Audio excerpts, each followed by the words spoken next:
This is 1480 KRAE Cheyenne. Also being heard on translator K266CC Cheyenne at 101.1 FM.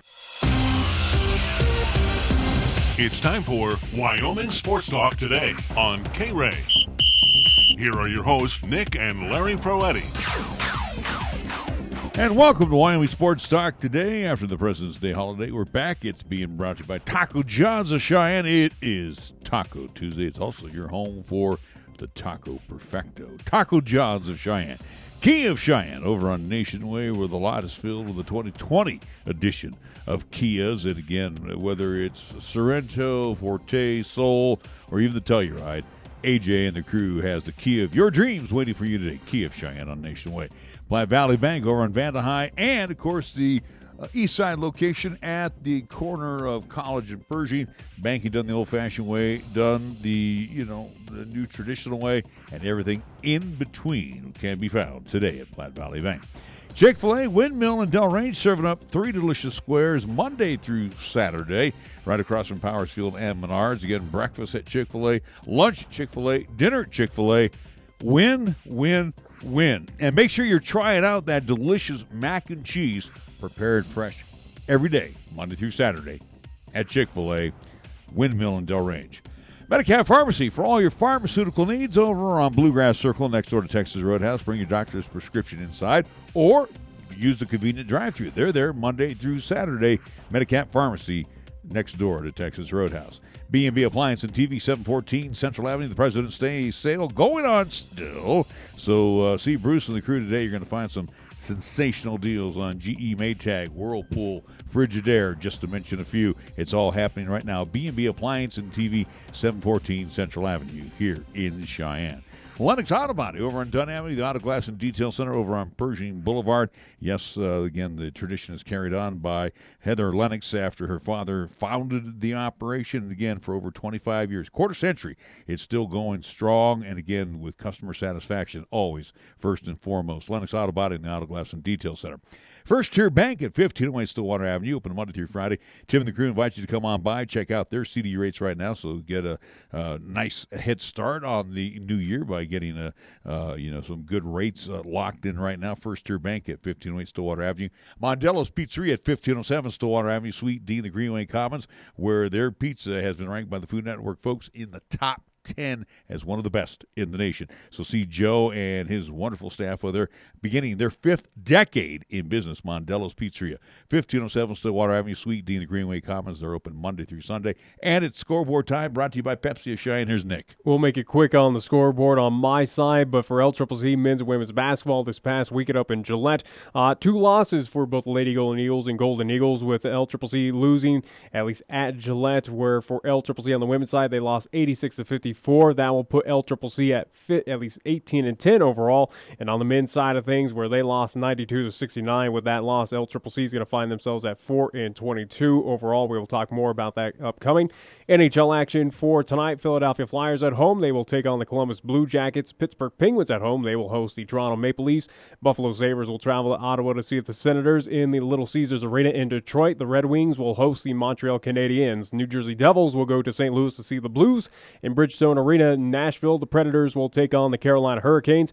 And last but not least, the LA Kings will travel up north to Winnipeg to see the Jets. That's what's happening in NHL action for tonight. Nothing on the NBA slate because they are still in All-Star hiatus. As a matter of fact, the All-Stars are heading back to the teams. Looks like we will be back to action coming up on Thursday. Our scoreboard brought to you by Pepsi of Cheyenne. All right, if you're a gamer, you know the world of gaming is full of amazing gear. Portable cannons, flying tanks. Whoa!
service? If not, maybe it's time to call Schwab. Visit Sam at the Cheyenne Independent Branch or schwab.com/Cheyenne for more information. Charles Schwab and Company, Incorporated. Member SIPC. The next time you have a craving for authentic Mexican cuisine, visit Guadalajara at 1745 Del Range Boulevard. Locally owned and operated, they serve their dishes with family tried and true recipes, with the freshest of ingredients, made to order. Start off your meal with their complimentary chips, salsa, and bean dip. And if you're feeling adventurous, enjoy your favorite margarita or cerveza. Guadalajara, where the spice is always nice.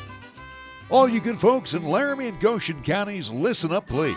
Cheyenne Urological is now operating a satellite clinic in Torrington at 524 College Drive. Yes, top quality treatment for prostate cancer, urinary tract infections, kidney stones, impotence, and incontinence will now be provided by the highly trained staff of Cheyenne Urological in Torrington. So save yourself a trip and take advantage of the same wisdom, compassion, and expertise that served Cheyenne for over 30 years. Call Cheyenne Urological at 307-635-4131.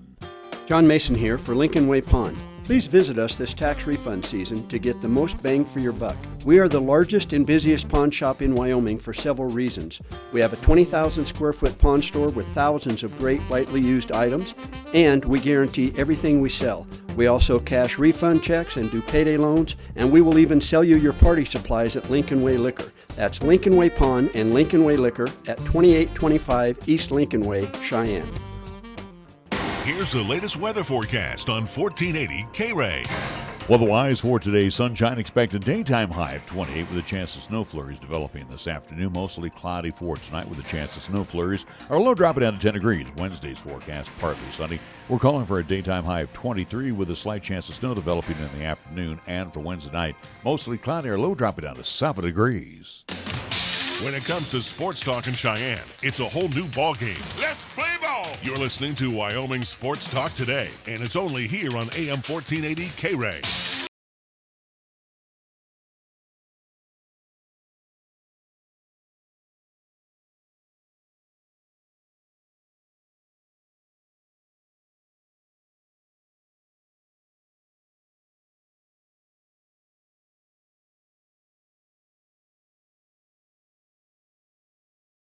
Along with Nick Proetti, and we bring on our first very special guest, and we thank him for joining us from Scottsbluff, Chad Gibney, over at Western Nebraska, the head coach of the Lady Cougars, and it's always nice that we get a chance to talk to our coaches that are having great seasons to this point. Matter of fact, ranked number 2 in the nation. Chad, you're wrapping up. You're getting ready to wrap up your 4th season as head coach at Western Nebraska. But I want to get into you prior coming to Nebraska, to Scottsbluff, where, as a grad assistant, you had a great stop with the Wichita State Shockers program. And then, of course, you moved on as an assistant at Western Nebraska, the guys program. But just, the learning curve, so to speak, that you got just as a grad assistant at Wichita State. Well, I'll tell you what, that had to go miles into your coaching experience. Yeah, first off, thanks for having me on today. Really appreciate it, and certainly am super blessed for the opportunity to have started a career, at Wichita State, first as a student manager and then as a graduate assistant. The invaluable experience, getting to learn from unbelievable coaches who've been extremely successful at the highest level. And it was fantastic for a foundation and a baseline to get things rolling, and extremely appreciative of that opportunity. Chad, another thing too, when you're in that learning position as a student, a grad assistant, and then coming as an assistant to Western Nebraska on the guys' side. One of the things that's most important these days is recruiting. Tell our listeners about the learning curve on recruiting. That takes a special kind of guy or person to get out there and convince young ladies or guys to come out to Scottsbluff, Nebraska. Yeah, no doubt, and we're fortunate to have a community that's very supportive. That wants to see us do well, which is a great start. But like you said, recruiting is really the number one thing. You have to be able to, first off, identify really, really good players, and that's usually the easier part of things. But then building that relationship and making sure that they feel comfortable enough, whether that's with family and with the daughters themselves, of being in a situation where you're going to take care of them and you're going to be in their best interest and make them the best players and people that they can be. Well, it's something to spotlight with you, Coach, where, again, how impressive it has been. And we talk with Coach Ortmeyer for LCCC of how difficult it is, again, getting folks out here to Cheyenne to play for LCCC or, again, throughout Region 9 basketball, whether it's the North or South Division. But, the impressive thing with Western Nebraska of what you've been able to do there, Coach, in your 4 seasons is, again, the consistency, where we see it with the likes of Gillette or we see it with Casper, Region 9 North. We're trying to see it right now with LCCC, but for you over there with the Lady Cougars squad, again, 3 straight national tournament appearances, on set, he's on pace to do a 4th appearance. You hosted last year's Region 9 tournament there at the Cougar Palace. We're talking about finishing ranked in the NJCAA top 25 for 3 straight seasons, looking on pace to do that for the 4th. But just talk about that consistency, or at least, again, where you're able to reload that talent there to Scotts Bluff. Well, yeah, it starts with being able to recruit every single day. There's no time for a break when it comes to recruiting.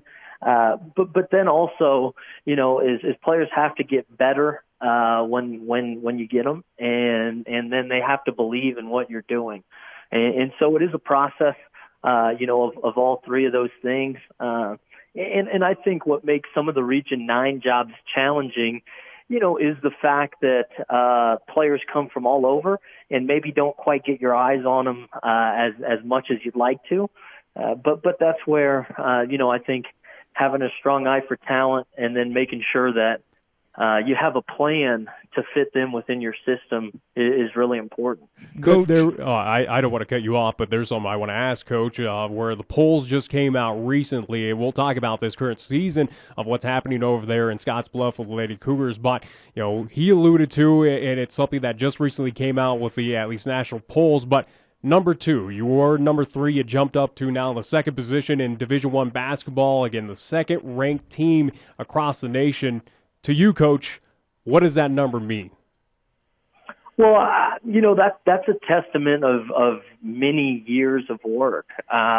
Because maybe we don't have the name recognition of a South Plains or a Northwest Florida or some of those schools. After time, people have started to take notice. And so really that's a testament to the last 4 years, of the girls starting to get that national recognition. And then this year's team, kind of taking it to another level. Coach, you truly have a worldwide roster on your squad, and talking with a lot of the coaches, and I know the answer to it, but I'd like to hear how you come about, because again, you just don't hop on a plane and go to Sofia, Bulgaria, or to Queensland, Australia. But you look at your list: Bulgaria, Australia, France. And again, you have a couple of youngsters from Australia on your team. Talk about how they are introduced to Western Nebraska, how you're introduced to these young ladies, and how it all comes together as they step foot in the Cougar Palace. Yeah, well, it's key for us to make sure that we're making contacts with international coaches.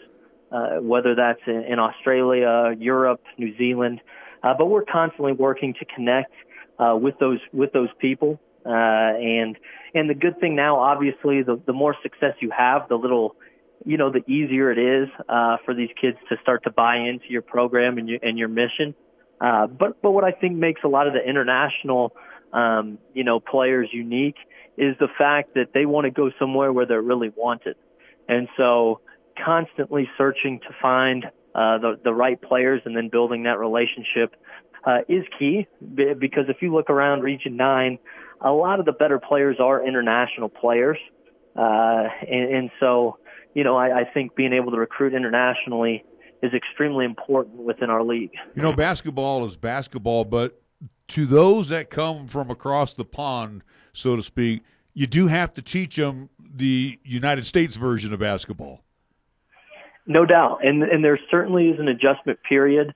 The United States game is usually a little bit more physical. It's certainly played at a faster pace, and at times there's also a little bit of a language barrier, and so it is not an easy transition for these student athletes at all. But we want to help to make that as smooth as possible. And understand that if they're willing to come all the way across the world, to a place that they've never been to before, in an area where maybe we've done a Skype tour, but that's about it. They obviously really, really love the game of basketball. Well, because that's the commitment that they need to make, and missing family is certainly not easy. And so we try to do our best to build that family atmosphere, but understanding that if they love the game and they're willing to work, which most international players are, they've got a chance to be pretty successful for us.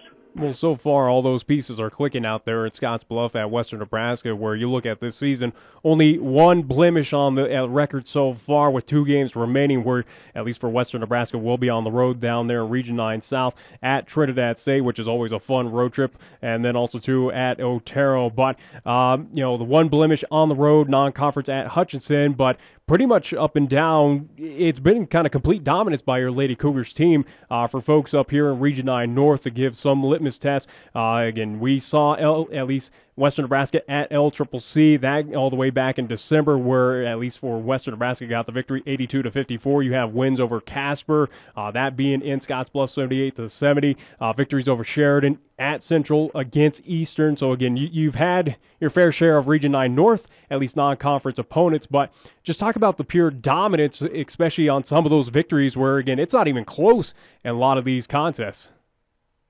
Well, we try to always play our style and not play the scoreboard. And we're fortunate this year where I think what separates good teams and great teams is the ability to go on big runs and do it quickly. And this team has had the ability to be able to get 10 to 12 points in a minute. And so sometimes those scores look even maybe a little bit more lopsided than they are. But our girls have done a really good job of staying within the moment, of making sure that we're working to get better game in, game out, and not necessarily playing the scoreboard. This is a team that only boasts 4 sophomores, and 2 of them really are your spotlights, Tashara Morehouse, and I hope I said this right, Juliana Valcheva. Again, I'm looking down your roster, and your roster is, you don't have the 6'5" and 6'4" kids, or Tashara is 5'3", and Juliana 6'1". But my point is, though, you have a good blend of veterans with the younger players, and again, it looks like when you went out and recruited for this season here, the 19-20 season, you got a very good blend that seems to mesh well together. Yep, and we always like to have somewhat of balanced classes, and we are looking to build the best team that we can. I think sometimes we just try to acquire talent and see how they fit. Where we're not necessarily just going to try and go get the best 12 players or the best 12 scorers in the country, but we need to go find, people that are willing to fill roles, people that understand what it takes. And so we make sure that we're building a team and not just a group of talented individuals. Final thought for me, Coach, as we get close to Region 9 tournament time, where we now know that at least for the upcoming tournament, it will be hosted at a Region 9 at least venue, whether it is on the women's side, Casper, Gillette. They have a big game upcoming tomorrow happening at Sweet Erickson Gymnasium there in Casper, Wyoming. But again, 2 tough venues to at least compete against, especially when you're taking on either of those teams. But, my question for you, Coach, as, here we are and we're looking at the standings for both South and North, but give your thoughts, though, on, again, who's kind of on your spotlight, or who's the teams to look out for when it comes to Region 9 tournament time? I think that's what separated Region 9 this year is it's been as good as it's been since I've been here. there's a handful of teams that are really, really good, whether that's a Casper, a Gillette, that provide a lot of challenges. But then also there's teams that are certainly capable of beating those teams on a night. Where I thought maybe in the past couple of years, there were one or two that you had a good idea were going to be in the finals game. But you look at this year, Casper, Gillette, our top 25 teams, Otero's receiving votes. They've got a really nice team this year. And then you look at an Eastern Wyoming, you look at a Laramie County who's got some big quality wins over ranked opponents in Casper and Midland. And so I think that we understand this year that you can't have a bad night because there's a lot of teams that are capable of knocking people off within this tournament. Coach, real quick, my final thought. Thank you again for joining us. We do appreciate it. When you leave the friendly confines of the Cougar Palace, where you've won 39 in a row over there at the Cougar Palace, and you either head to Gillette or you head to Casper. We'll just pick those two venues out right now. Do you have your young ladies enter the court? Do they enter the court with a lot of confidence, or do they feel like they always got the bullseye on their chest as they step out of the court?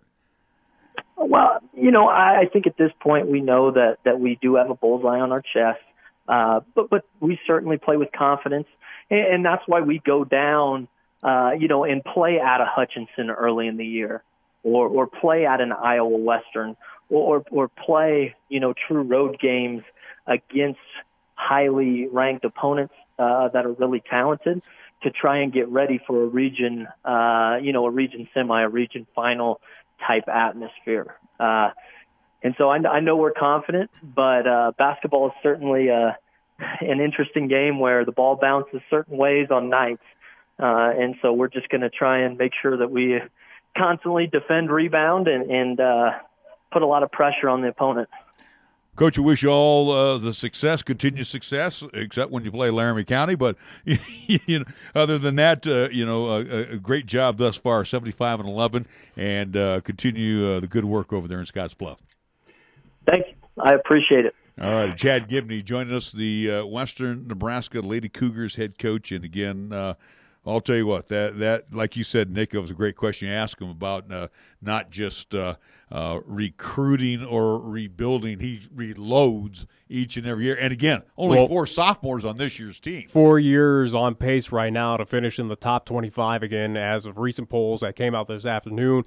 Again, Lady Cougars now at number 2. They've been stuck at number 3 in the nation. So again, they've been consistently up top in the top 5, but now moving up to number 2, kind of on the heels of being that number 1 team in the land, representing here in Region 9. And again, it's something for recruiting here in this region, whether it is south, north, to western, to Gillette, to Casper, to LCCC. Again, that's something that helps out this entire region to kind of put eyeballs of, hey, I want to be a part of that school, or I want to be a part of that region that is very competitive right now. But again, for the Lady Cougars, again, 1 blemish so far with 2 games remaining on the at least regular season schedule, where, as I mentioned, at least they will be at Trinidad State. They will be at Otero. So Otero, the other team that is receiving votes, not in the top 25. So it's appropriate that, again, the final regular season matchup will be on the road against the Lady Rattlers, who we've seen plenty, again, where they're a talented bunch down there, so that will be a tough contest. But other than that, though, again,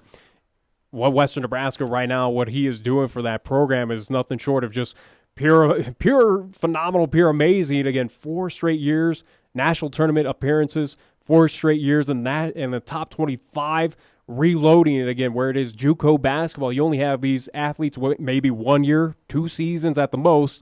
But again, that consistency. Ironically, there is no former Lady Bearcats on that team. They're all from, I think the closest he has is Denver, Colorado. Yeah. So, again, they're not plucking out of their own backyard.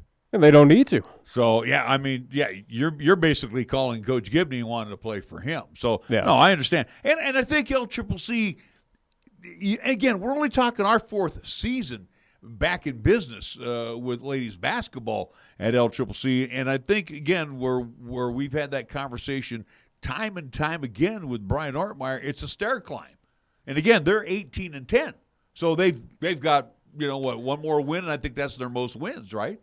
No, they need 2. They've hit the 19-win mark before. Okay, they so need they need 2 to wins. win the 2, which, again, good possibilities, especially with the next 2 at home. Eastern coming up tomorrow, and then Central Wyoming. Central Wyoming, again, only having 2 wins in divisional play. So there's good possibilities to hit that 20-win mark. First time ever. Yeah, first time ever. So, again, we'll see what happens. Again, the big test is tomorrow night. And that's where we come with our program. And, again, you look at this year's team of LCCC.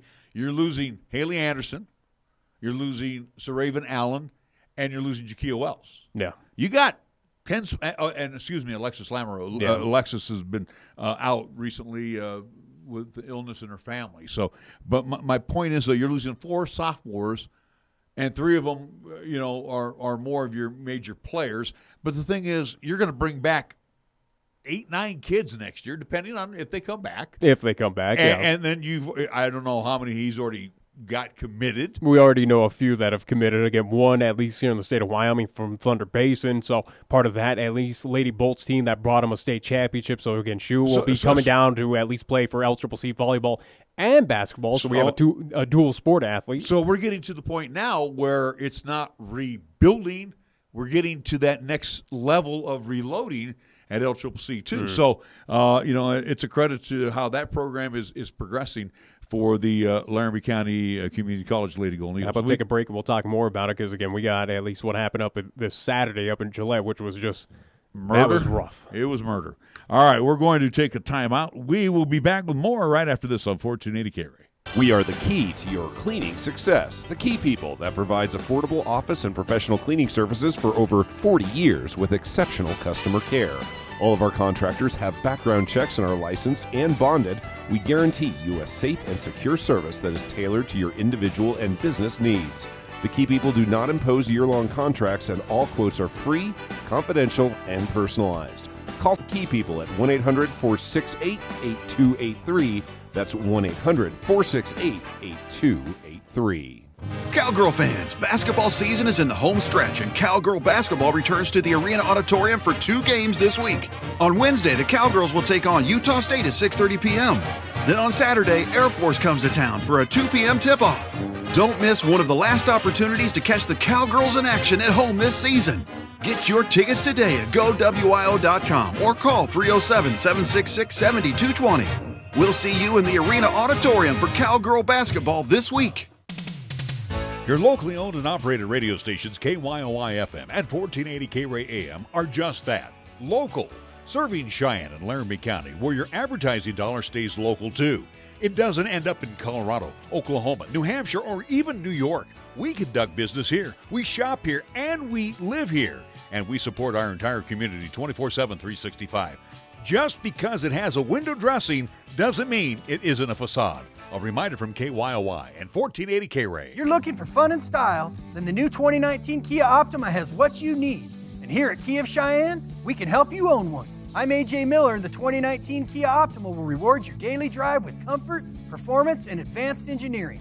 Kia Optima technology, your phone allows access to remote lock or unlock, climate control, 24-hour roadside assistance, and much more. Come in, call 775-0123, or go to KiaofCheyenne.com. We'll make it easy. Give your kitchen a presidential upgrade with GE Cafe's Matte White Collection during B&B Appliance and TV's annual President's Day sale. GE Cafe's Matte White Collection offers an easy-to-clean, fingerprint-resistant matte finish with sleek brushed bronze hardware for that unique pop of color. You can find GE Cafe's Matte White Collection along with other brands on sale now through February 22nd. Take advantage of free in-town delivery and haul away of your old with purchase. B&B Appliance and TV, 714 Central Avenue. Best brands, hometown service. When you are dealing with the Coin Shop to buy, sell, or trade your gold, silver, or other precious metals, you will be met with honesty, fairness, knowledge, and exceptional customer service. The Coin Shop has been serving Cheyenne since 1982 and is a respected member of our community. Call David today at 778-7196 to meet privately or visit during regular business hours, Monday through Friday, 9 to 5 p.m. The Coin Shop, a dealer you can trust, 510 West 16th Street.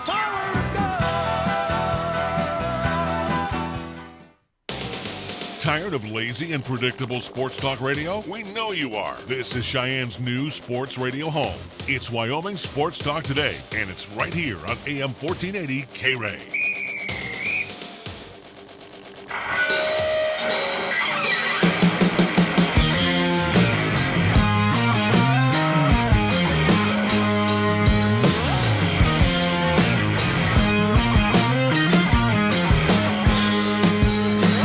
Still to come on Wyoming Sports Talk today, we will have the presser from head coach Alan Edwards after the Cowboys. They invented a new way to lose a game, so that'll be coming up. And Coach Edwards not too excited to chat with the media about that. We only got one out of 4 on Saturday. The Cowgirls. Oh yeah. And then, that's to be expected against CSU. Yeah. Well, yeah, but again, getting a sweep over your border rivals. It was a close one though for the Cowgirls, but either way though, again, it was. They found a way to get a victory on the road down in Moby, where the Cowboys found a way to blow a 19-point lead. But again, CSU is a much talented team compared to at least Wyoming Cowboys, who I do believe CSU at this point in time 18-9 overall. So again, they're in action tonight as well. So, but either way, before we get to D1 action with the University of Wyoming, go to the JUCO side. Yeah, with LCCC from this past weekend up at Gillette, where both on the women and men's side, final scores not too surprising, unfortunately. Of how they disappointing. No, I'm sorry. I would say on the women's side, disappointing. We figured that it would be this LCCC team that we've seen in the past couple of contests that have revved it up and picked it up here, where they've kind of got off that schneid, or at least that post Casper College victory, where again this team goes through peaks and valleys. It was on the upswing here in the recent contest. But once we hit Gillette, again, nationally ranked number 21 Lady Pronghorns team, again, in Gillette, where we learned on the high school side, it's tough to win up there at Thunder Basin or Campbell County. Even on the college side, with at least Gillette College, LCCC realize it is extremely difficult to take down that team, where, again, Lady Pronghorns, for the entire contest, they couldn't miss. Yeah, they sagged a bit. They shot about 50%. They sagged a bit in that second half, or at least about that fourth quarter, where again it was kind of garbage time, so to speak. But it was a scenario that they came out strong, fast, could not miss, was aggressive. That was the key thing, is at least for Gillette, they were aggressive, going after rebounds, establishing themselves on the middle. They were finding ways to just beat up LCCC in every single situation. Where LCCC that afternoon in Gillette couldn't buy a bucket. You couldn't hand them at least a field goal shot. I think after half, or at least at halftime, stats that we saw that, again, we mentioned a lot, 10 to 15% field goal and 3-point shooting. They ended up shooting for the game, Nick, and this is what they shot, 22%. Any basketball, that's horrid. You don't even have to be a basketball expert to figure out when you shoot 14 of 64 from the field, you're going to probably lose. Yeah. That's more like, and I don't mean to disrespect it, that's more like shooting YMCA. Yeah. Games like that, city league games, 14 of 64. I was really disappointed on how bad they played. And again, it was reflective. You mentioned, Kobe King Hawea. I mean, this young lady, and she probably is, and even head coach Jason Ficca mentioned that too on the guys' side, probably the best ladies basketball player that he has seen, because we travel in tandem, or we're at playing back to back. And King Hawea had 23 points. She was actually 10 of 20 from the field, but she doesn't go inside. She shoots mainly from the outside. She goes inside every once in a while. Again, Very she does. rarely. She does have somewhat of a bit of a height advantage as well too over LCCC. So we saw that occasional. But yeah, she was a dominant force. Patton was as well too, where she was hitting some big time shots, a few threes, if I remember correctly, for the Lady Pronghorns. But it equated to a 32-point victory for the Lady Pronghorns, where going into that contest, it was the biggest question for LCCC of what team shows up. We know Gillette is good, but who are they going to face against? Is it going to be the team that struggled up in Sheridan, that has struggled against Eastern Wyoming, that got we'll say embarrassed in Torrington by that Lady Lancers team. Right. You got embarrassed once again this Saturday, but it was that question mark. It was that flip of the coin of, will we see the LCCC team that we've seen of recent that's been on the upswing, that took care of business against some of the teams in town, whether it was, again, establishing some at least offensive presence with Western Wyoming and a few others. It was that question mark of what are we going to see? It was disappointing. The 3 sophomores that played, they shot 8 of 29 combined. The other 2 starters went 0 for 8. And we saw, once shooting kind of got rough there early on, we saw what we've seen in recent LCCC teams is they became scared of shooting. It was pretty much of, you take the ball. No, you take the ball. I don't want to shoot. How about our backup post? And again, she's only a freshman. Yeah. 3 of 13. She's getting biscuits underneath.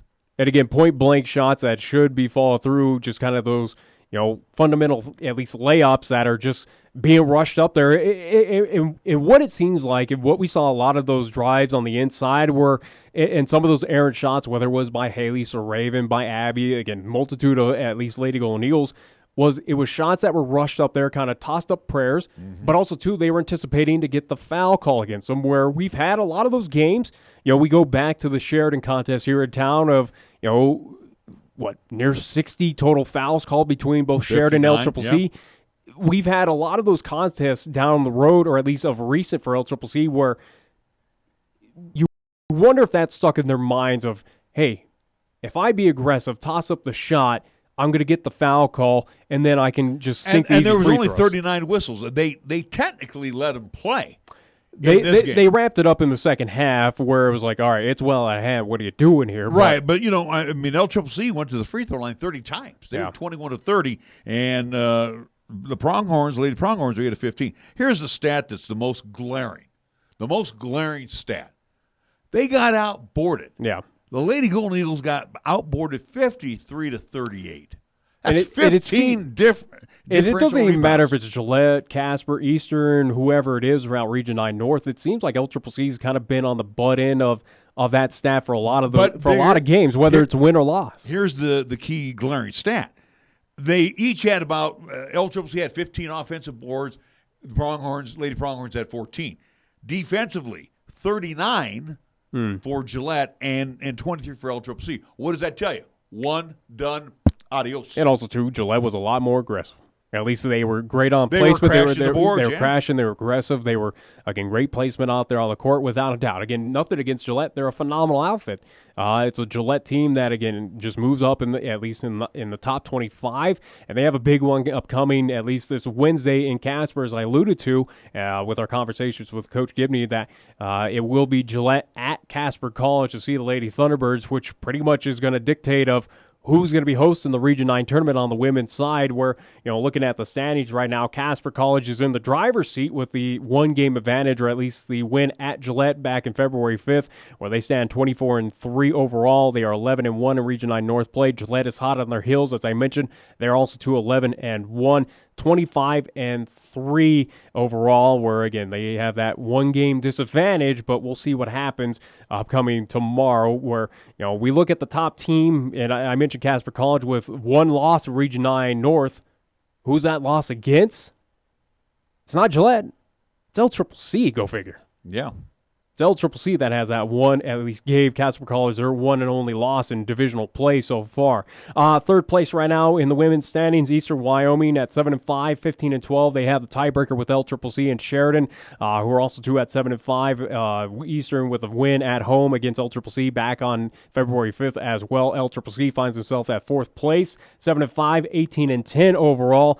They are just ahead of Sheridan College, who is right now on the outside looking in to be one of those first 4 teams to host that first-round game at their site. Sheridan is 7-5, 16-11 overall. Then it trails down with Northwest College at 2-10, 11-17. Central Wyoming at 2-10, 6-19. And Western Wyoming still looking for their first divisional win at 0-12. They're 3-23 overall. So basically, it's right now is at top, you're deciding who's 1 and 2. And then you got a nice little traffic jam between 3, 4, and 5 between Eastern, LCCC, and Sheridan, where We have a big one coming up on Wednesday for 1 and 2. We have a big one coming up for 3 and 4 between LCCC and Eastern coming up tomorrow at the rack. And then you have one on Saturday to solidify maybe 3. It's not a guarantee against Central. Central's been playing pretty good of recent. They've tested a lot of teams, and again, they've picked up their 2 wins so far. They're in divisional play. So again, don't overlook the Lady Rustlers, even though they got to travel down to LCCC. But that is something. That's a team that you can't take lightly. They're going to definitely try to play spoiler and make LCCC be on the road for that first round playoff game, without a doubt. So again, this is where the Lady Golden Eagles, I can't figure them out. And I don't mean if they play the same way as what they did this Saturday against Eastern Wyoming is gonna blow them out of the water as they did up in Torrington. You can't tell with this team if they're winning or losing. You know what I mean? They're just kind of they have the same attitude or demeanor about them. It's something that I said, and I've said a couple times, where some of these games down the line that LCCC has competed in, it brings up the question of, if you're on the outside looking into this Laramie County team, you go, how does this team have 18 wins on the season? It kind of brings up that question with some of these bad losses and some of these stretches that LCCC has had. A team that is now 2 and 4 against nationally ranked opponents. They've had 2 wins, though, against Casper at home, neutral side against Midland, but your losses have come at home against Western Nebraska, which, again, respectable. Western Nebraska, very good outfit, clearly as their number 2 in the nation. You lost at Casper, you lost, and at least you have split so far against Gillette there and here. That's your 4 losses against top 25 opponents. Well, and again, too, don't forget Otero. You lost. But they weren't nationally ranked. Well, I know, but, technically you lost to a very good Otero team. An Otero team that is receiving votes at this point in time, that is 21-4, I do believe, on the season so far, where they have 2 games remaining. Otero, I think, tonight is playing host at Northeastern Junior College, and then, as we mentioned, sets up at least, I do believe, that game coming up on Friday, or at least Thursday, I do believe, down there in La Junta, where they will host Western Nebraska. So we'll see how that ends for the final 2 games, but either way, though, LCCC, yes, they compete against very talented teams sometimes, and then when they see those exact same teams the next time, they find a way to lose by 30 points. It's the puzzle. They're an anomaly team. It's the puzzling case of LCCC of what team is going to show up, and this is the wrong time of the season, wrong part of the season for this team to kind of go into this funk, or at least this identity crisis where these games now really matter. Tomorrow night, it really matters, where either you're going to Sheridan at this point, or you're going to Torrington, wherever it may be, or either you still have a shot to host a first-round game. Same with Saturday's contest, where you lose, you might be traveling on the road for that opening tournament round game. Well, we said this even in our post-game show with Coach Shortmeyer. We're still seeing... You're seeing high school mistakes. No, we're seeing high school mistakes, but we're still seeing play that I would expect for the jamborees and the first weekend of basketball. We're not seeing the consistent improvement. The better teams, again, just talking with Chad Gibney, they're playing steady basketball. We are playing up-down basketball. We don't know which team is going to show up. So we're at the rack tomorrow night and Saturday. That means we should win, because we're at home. You would hope. Maybe they're just road weary. I don't know. But again, this team, they're an anomaly to me. I can't figure them out. There are times when even Coach Ortmeyer said against Western, and again, Western is not your litmus test team. No. But we struggled at Rock Springs against them. We came out and sent a message right away. Sent a message to Western last Wednesday. Where you got whipped on up in Torrington against Eastern Wyoming. Hopefully that's a little revenge on the mind for the Lady Golden Eagles coming up Wednesday. At least tomorrow they're at the rack. 5:30 is the tip-off time for that contest, where hopefully revenge, you realize, or at least you remember what happened to you and you got embarrassed up there in Torrington. That you got blown out of the building. You punish this team coming up. At least now it has to travel down to Cheyenne.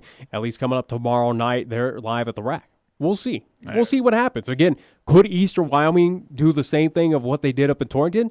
Yeah, if LCCC shows up of what they did this past Saturday, without a doubt. Absolutely. There is that possibility. There's possibilities that this game could be close, It could be blowouts in favor of LCCC or Eastern Wyoming. You just don't know what to expect out of LCCC or what team is going to show up tomorrow night. And it's a good thing that this, again, the schedule bodes well for LCCC being at home both tomorrow night and Saturday. So you would hope home court advantage is going to take over for the Lady Gold Eagles. We'll talk about the guys when we come back after this timeout on 1480 KRAE.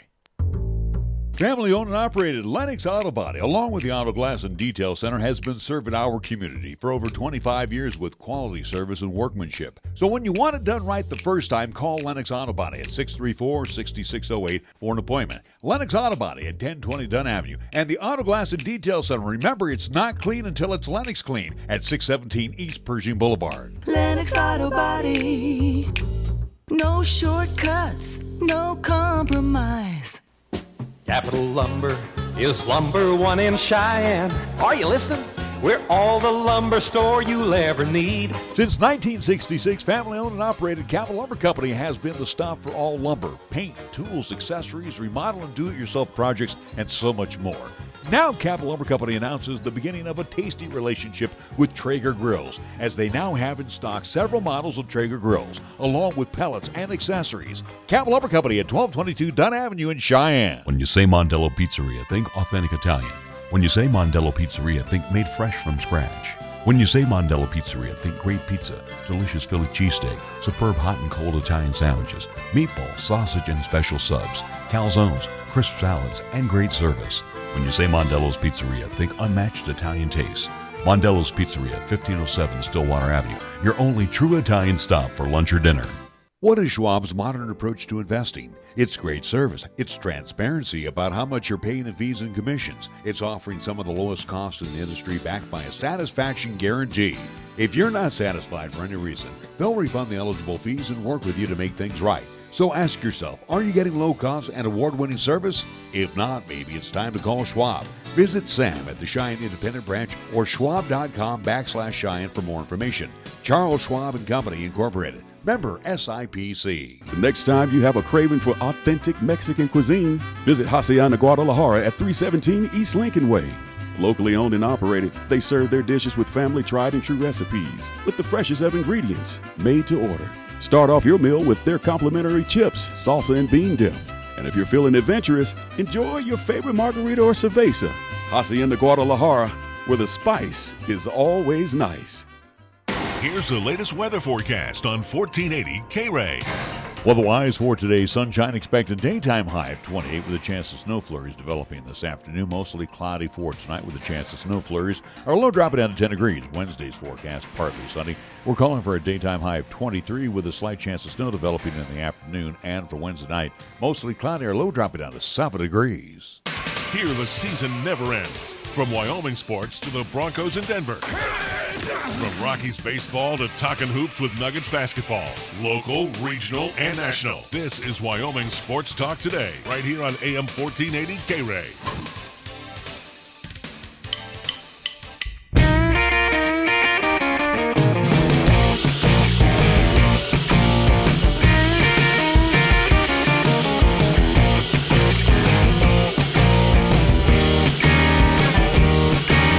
Tuesday afternoon, Wyoming Sports Talk Today. Larry Peroletti, along with Nick Peroletti. We move on over to the guys, where it has been a less than successful season for LCCC. I like how you try to paint kind of a pretty picture at this point for LCCC. It's been abysmal. Well, I mean, let's be honest. As much as we give flack for the University of Wyoming, we're going to, again, as fans and proud supporters of LCCC, again, this has been a disappointing. It's just been an awful season. Well, and the thing is, too, when I was out with my buzz this morning and talking about the guys, and again, he had a little bit of a cold snap, I would say, right there at the beginning of the year, and then he's found a way to shoot himself out of that slump, and that's been Eric Oliver. I mean, he's gotten comfortable. He's been the bright spot. Your secondary bright spot has been Mateo Zovko. Mm-hmm. He's been inconsistent, but we're starting to see a little more game out of Mateo these days. Then the rest of the team, it's like, who's going to show up? Well, and we don't know. And that was the thing as well too, where we go back a couple weeks ago with LCCC, where we looked at, and it wasn't necessarily Mateo, but I gave the nod to one Courtney Dean. Now Courtney's kind of trailed off a bit of, again, kind of hitting a cold spell without a doubt. But the guy who is trying to make an argument as, trying to help out, whether it is Mateo or Eric right now, is one Kyle Capps. But he runs into at least foul difficulty early on in these contests. But Kyle, again, we're seeing him transition throughout the season of he's improving himself throughout this year. Guy that was missing a bit, or at least he's kind of hit a bit of a cold spell, being Ash Chedua. He's kind of had up and down, at least evenings, of trying to be at least that complimentary guy for LCCC. You know the thing here, and that's where we are really lacking this year. And again, Caleb Davis has tried to be in the middle, but it's almost like he just can't keep up. These guys are bigger, faster, stronger. He's getting out-muscled without a doubt in the Dante inside. Sophia, he may be 6'9". He's also getting out-muscled. He likes to sit out on the baseline and shoot. Yeah. Ash Chedua, who is 6'7", and he goes in there and he plays with the physical abilities because the Ash battles. He can muscle up. Yes, he can, but he's also a little slow foot. Yeah, where he gets beat inside, and again, where the back doors are they're all scoring on him. So and his offense is fair. It's not good. It's just fair. Yeah. So that's what we're. But again, that's your complement of players right now. Again, you have two inconsistent play, and I mean that in a multitude of fashions right now with all other season long. Well, again and again, the spotlight of where we talk about Eric Oliver, who has been kind of your point man, your ball, at least your go-to guy right now. Again, whether he's inbounding, he's setting up offense for LCCC and head coach Jason Ficca right now, where we're looking for, and even Coach Ficca talked about hey, we need someone to give him a rest, or at least give him some time off, or at least not put all the pressure on, at least the weight of the world on his shoulders. Well, you're looking to one Chris Grace and Damon Perry. Well, again, their play's been inconsistent, whether that is on the court and even off the court, where, again, nothing against what happened this past Saturday, but the name that was noticeable, at least away from the roster, that was being one Chris Grace, who, again, was back here in town dealing with sickness. Weather, but, again, he and also, too, Perry have dealt with suspensions where, again, they've been missing contests, especially here in the year 2020, where that doesn't help the team. It does not help one Eric Oliver. That does not contribute to the LCCC Golden Eagles. It doesn't help your cause either by being, in and out of the lineup. And that's the thing. You look at Eric Oliver, and again, we have a lot of praise for him, and again, being a local product, that's a nice thing as well. But the guy hurts his ankle in the loss against Sheridan. We thought he was done for the year or a week or two. Yeah, done for the season possibly. And then next thing you know, he's lacing him up on Saturday to play, and still finds a way to put up about double figures, 20. Laced him up on Wednesday against Western Wyoming. Yeah, again, where he put up a pretty significant 32. amount. Yeah, 32 against them, and again put up a good effort against at least Saturday against College, albeit again another blowout loss. He's 8 of 16 from the field, Nick, 5 of 9 from beyond the arc.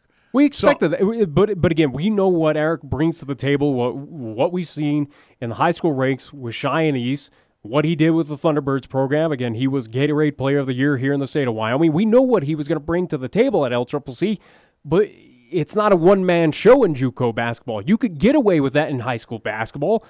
You could get away with that here in the state of Wyoming against some of the high school, at least ranks here in Class 4A, but this is JUCO basketball. You're not taking on Wyoming talent. You're taking on Wyoming teams that have talent from the state of Washington, from New York, from Spain, from Italy, from Australia, wherever it may be.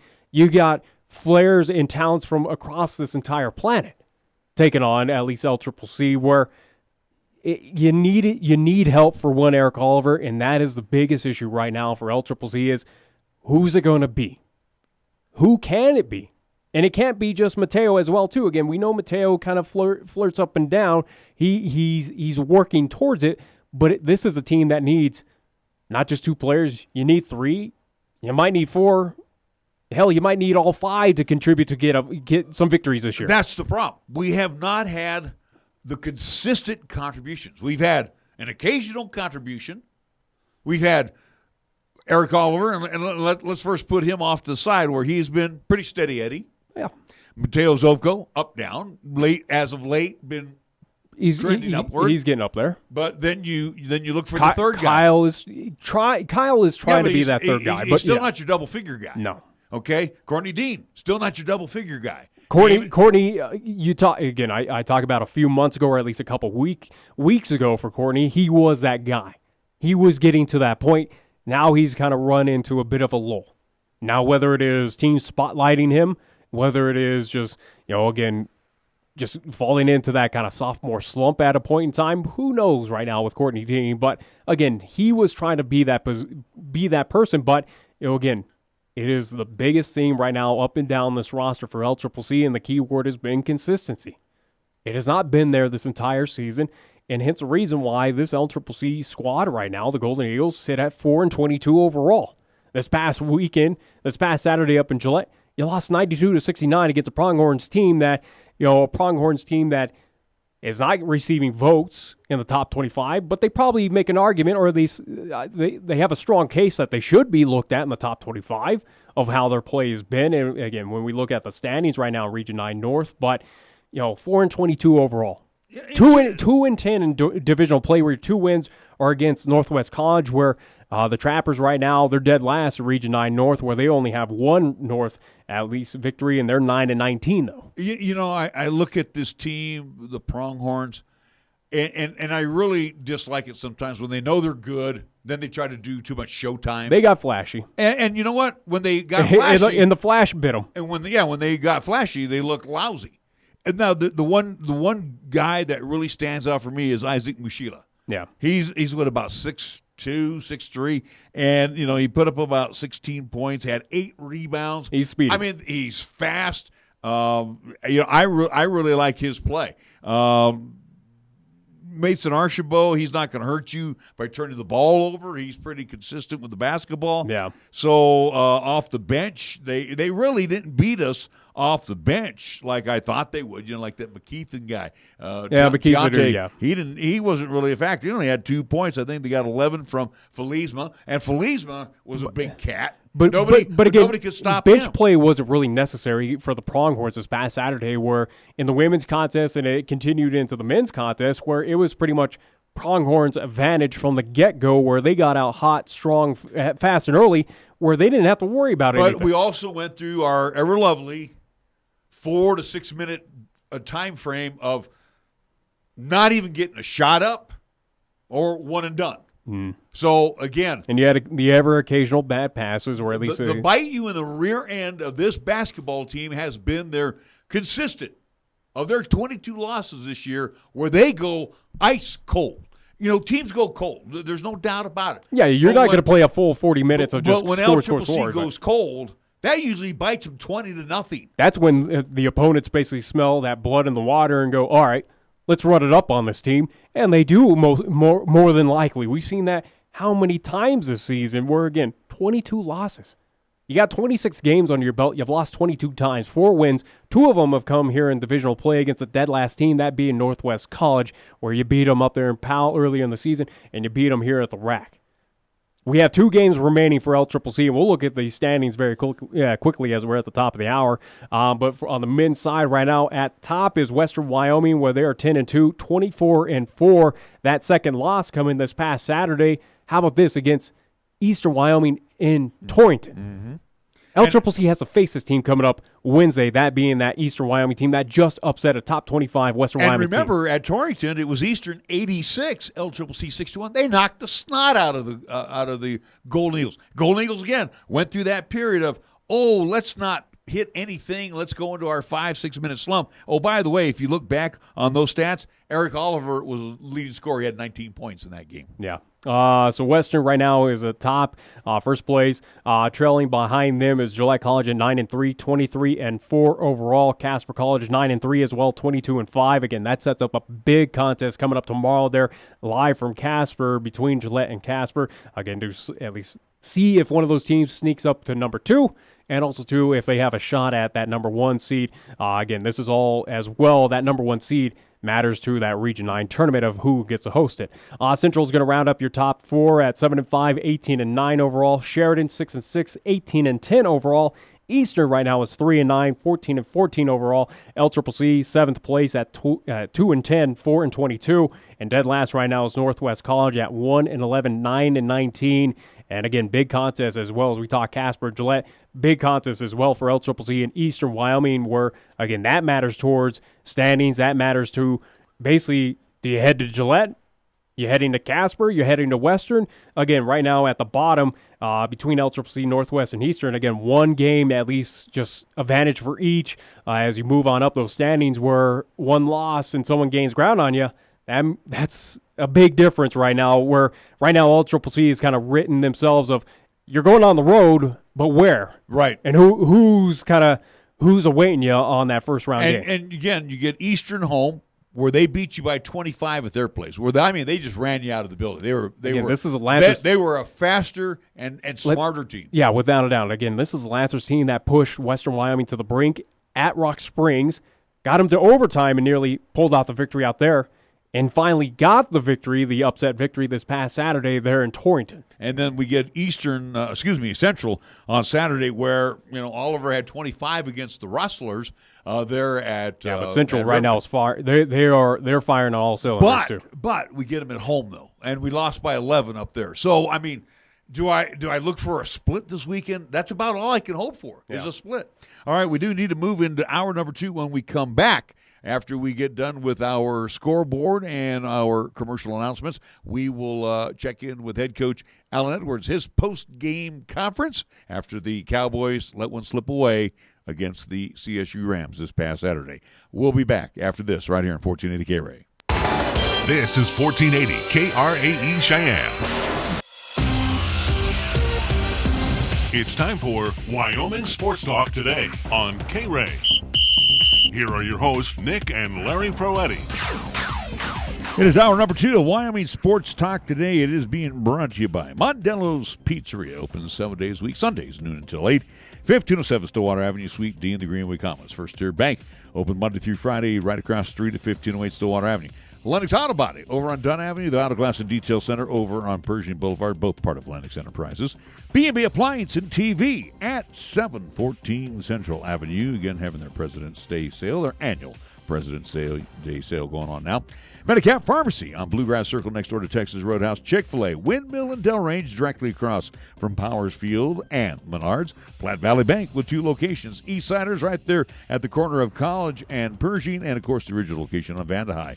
Kia of Cheyenne over on Nation Way, where AJ and the crew invite you to come on by, kick a few tires, take a test drive, and take home the Kia of your dreams today, the 2020 model year Kias. And we also want to thank Taco John's of Cheyenne. Yes, it is Tuesday. Yes, it is Taco Tuesday at all Taco John's of Cheyenne. And a scoreboard time is being brought to you by Pepsi of Cheyenne. Here's Nick.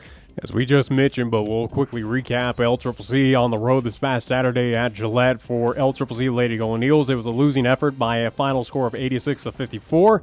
With that being said, LCCC is going to fall to 7-5. Region 9 North play 18-10 overall. LCCC men in action as well too this Saturday at Gillette, taking on the Pronghorns, where that was also to a losing effort by a final of 92-69. LCCC with the loss, as we just mentioned. Again, we'll drop to 2-10 in Region 9 North play, 4-22 overall. NHL action for tonight. Philadelphia Flyers at home at Wells Fargo Center. They will host the Columbus Blue Jackets. Toronto Maple Leafs will travel to Pittsburgh to see the Penguins. Ottawa Senators at home. They will host the Buffalo Sabres. Detroit Red Wings in Little Caesars Arena. They will take on the Montreal Canadiens. St. Louis Blues at home at Enterprise Center. They will host the New Jersey Devils. Carolina Hurricanes travel to Nashville to Bridgestone Arena to see the Predators. And last but not least, up in Winnipeg, the Jets will take on the LA Kings. That's what's happening in NHL action for tonight. You look at me, I have nothing on the NBA schedule because they're all returning from the All-Star break, as they will be back in action. I do believe our first games are on tap for Thursday on February 20th. Our scoreboard brought to you by Pepsi of Cheyenne. I'm Nate. And I'm Kate. And we're not just literal taste buds. We're best buds. And there's nothing that we love more than a cool, crisp, deliciously refreshing Pepsi! Sure, we live inside your mouth. But that doesn't mean we don't enjoy the finer things. Hey, Nate. Pepsi incoming! Here it comes! tastes so good. Tell me about it. So, amazing. That's what I was thinking. It's like we share the same mouth, Kate. Forever and ever, Nate. Make your taste buds happy and pick up a delicious, refreshing Pepsi. When you say Mondello Pizzeria, think authentic Italian. When you say Mondello Pizzeria, think made fresh from scratch. When you say Mondello Pizzeria, think great pizza, delicious Philly cheesesteak, superb hot and cold Italian sandwiches, meatballs, sausage, and special subs, calzones, crisp salads, and great service. When you say Mondello's Pizzeria, think unmatched Italian taste. Mondello's Pizzeria, 1507 Stillwater Avenue, your only true Italian stop for lunch or dinner. Join Cheyenne Regional Medical Center for the Innovations in Critical Care Nursing Conference on April 16th from 7:30 a.m. to 5 p.m. at Laramie County Community College. This conference is for you if you want to network with other critical care nurses and learn best practices for a variety of critical care conditions. Register today at cheyenneregional.org/innovations or call 307-996-4736. Hi, I'm Tristan Johnson, mortgage lender at Platte Valley Bank. A home is more than where you live. It's where you make a life. At Platte Valley Bank, we have tailored home loan products paired with great rates and friendly people so you can focus on making memories, not paperwork. I will work with you every step of the way to find the mortgage product that is right for you. Stop by Platte Valley Bank at 3310 North College Drive in Cheyenne or visit www.pvbank.com to get started today. Platte Valley Bank, member FDIC, equal housing lender. Every day we have the opportunity to lead by example. In delivering reliable, affordable, and responsible electricity to power what matters to you, we are taking bold steps to change how your energy is produced. With 50% of your electricity coming from renewable sources by 2024. Because as a cooperative, we are changing together. Whatever the future holds, we'll power it. Tri-State, cooperative power, transformed. Here's the latest weather forecast on 1480 KRAE. Weather-wise for today, sunshine expected, daytime high of 28 with a chance of snow flurries developing this afternoon. Mostly cloudy for tonight with a chance of snow flurries. Our low dropping down to 10 degrees. Wednesday's forecast partly sunny. We're calling for a daytime high of 23 with a slight chance of snow developing in the afternoon. And for Wednesday night, mostly cloudy. Our low dropping down to 7 degrees. You bleed brown and gold? So do we. Wyoming Cowboys football and basketball is always front and center on this show. This is Wyoming Sports Talk Today, and it's here on AM 1480 KRAE.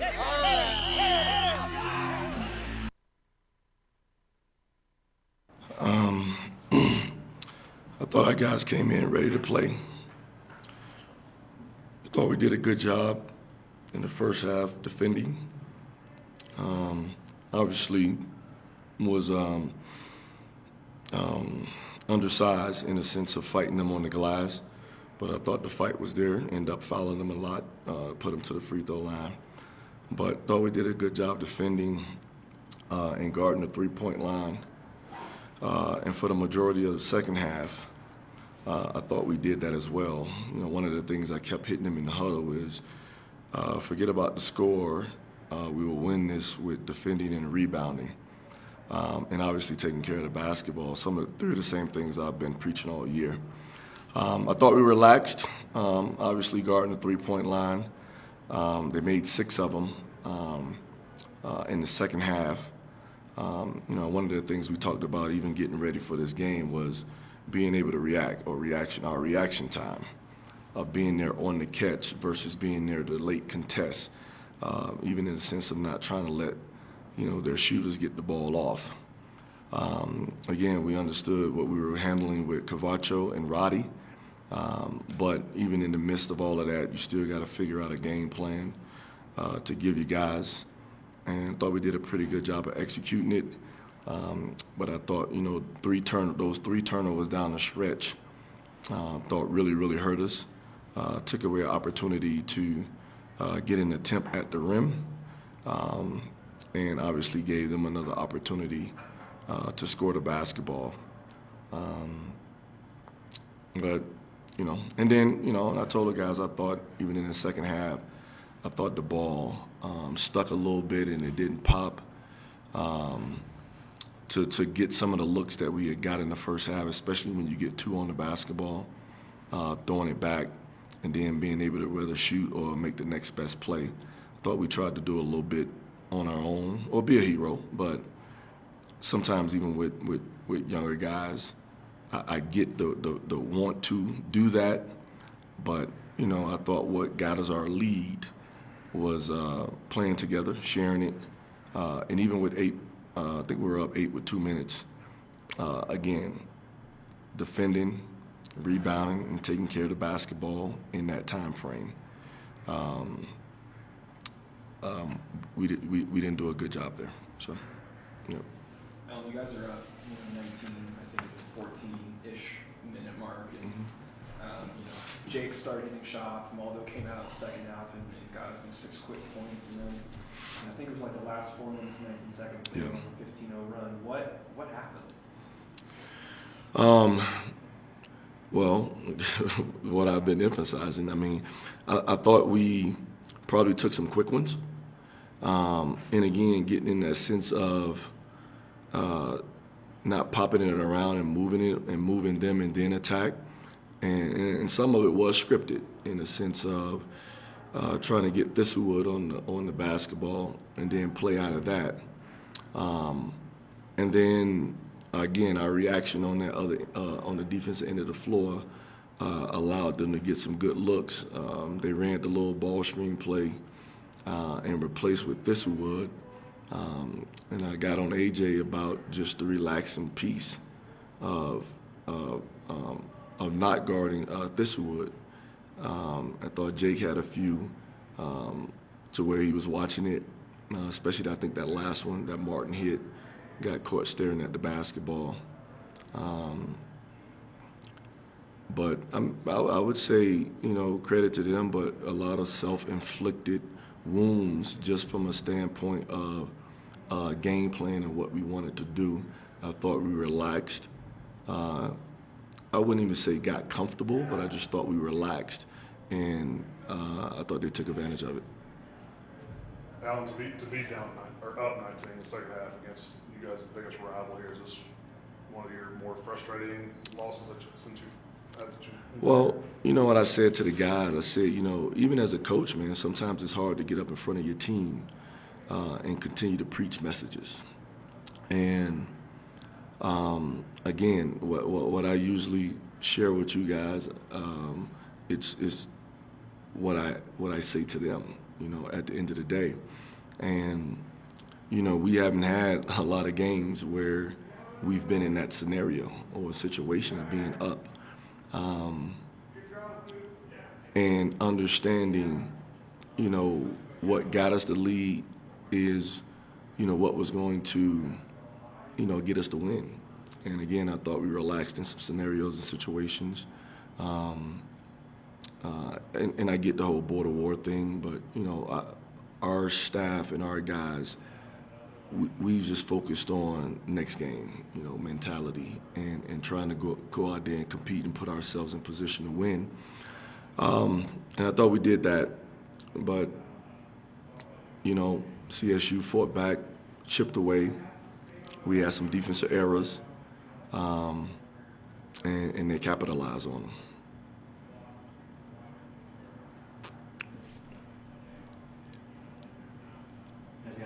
What changed with some of their three-point shooting down the stretch? I think they started 1 of 15 and then hit some those last 3 or 4 minutes to get back into it. Yeah, I think it was like 1 for 16. Yeah. But again, the reaction.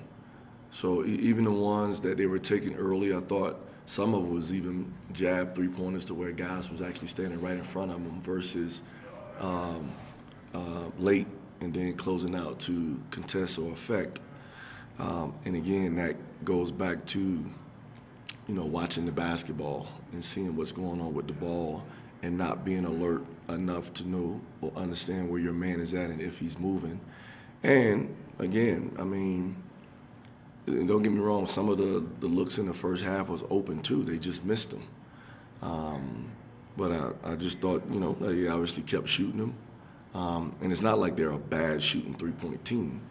I just thought they capitalized on the attempts of being able to get them off. Is it easier when a team's this young to be resilient after something like this, do you think? I mean, I think that's kind of what, I mean, I get, you know, the wins and losses may not say that, but, you know, obviously coming off of New Mexico and not shooting the ball well, but losing by that many points to come back home and still come out with energy and effort to compete says a lot about them.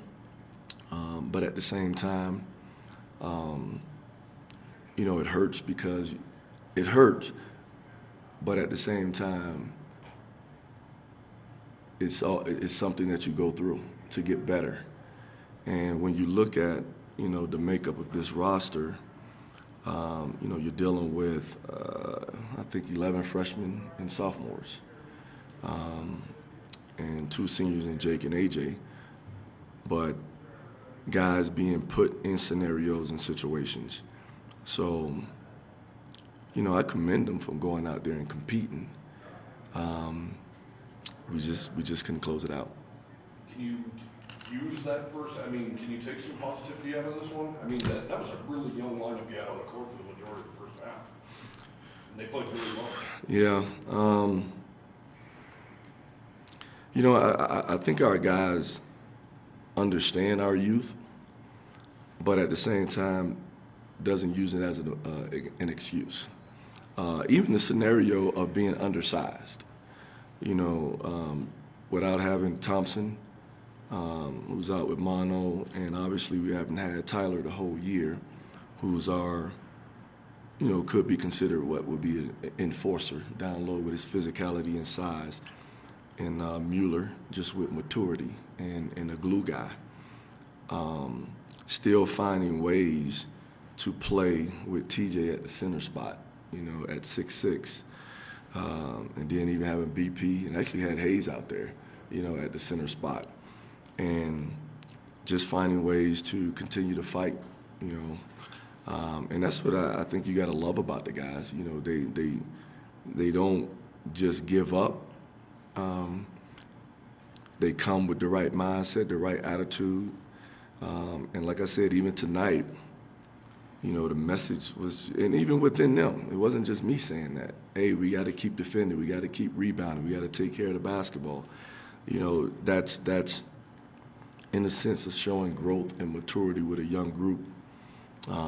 But again, you know, we got caught watching, and they made shots, and we actually missed some open looks during the second half as well. Times and great oldies. Add to that live play-by-play sports featuring high school football and basketball, along with LCCC men's and women's basketball. Now combo that with KYOY-FM, and you have Cheyenne and the area's only locally owned AM and FM radio stations. But we don't stop there. We also have 2 FM translators which serve the area with programming from both KRAE and KYOY. And that equals a lot of bang for your advertising dollar. Radio yesterday and now today, along with our websites, web streams, and digital ventures, makes us your one-stop shop. For more information, please call Larry Proetti at 307-637-0301. Did you know that in rural areas of Laramie County, electricity is reliable and affordable because of High West Energy? Based in Pine Bluffs, High West Energy is an electric co-op owned by the 10,000 customers we serve, and that includes F.U. Warren Air Force Base and 20 subdivisions around Cheyenne. For more than 75 years, High West has been proud to play a part in the steady growth and economic development of this region, while also contributing to local nonprofits, charities, and civic organizations.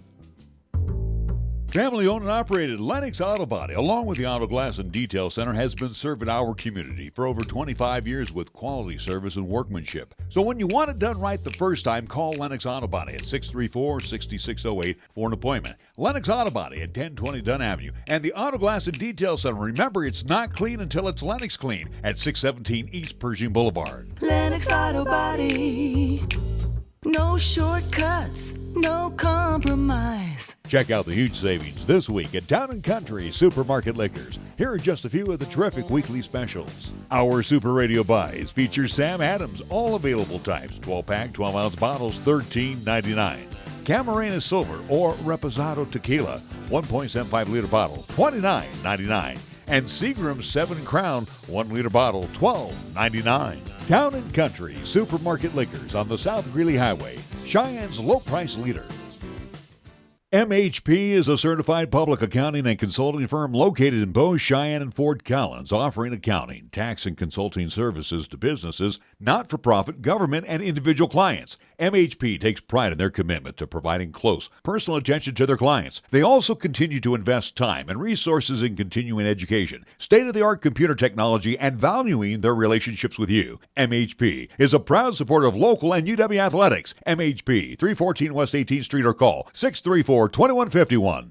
Give your kitchen a presidential upgrade with GE Cafe's Matte White Collection during B&B Appliance and TV's annual President's Day sale. GE Cafe's Matte White Collection offers an easy-to-clean, fingerprint-resistant matte finish with sleek brushed bronze hardware for that unique pop of color. You can find GE Cafe's Matte White Collection along with other brands on sale now through February 22nd. Take advantage of free in-town delivery and haul away of your old with purchase.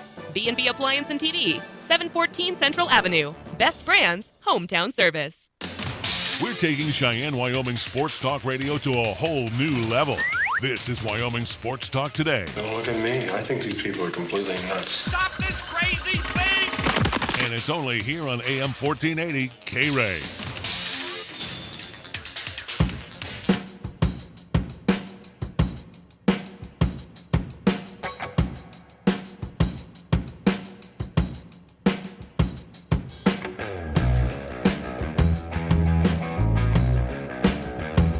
We are back on Wyoming Sports Talk today. Nick and myself, and thank you to Chris Polton for allowing me to step in and do the high school broadcast this past Friday. It only made sense where we were already in Gillette. Yeah.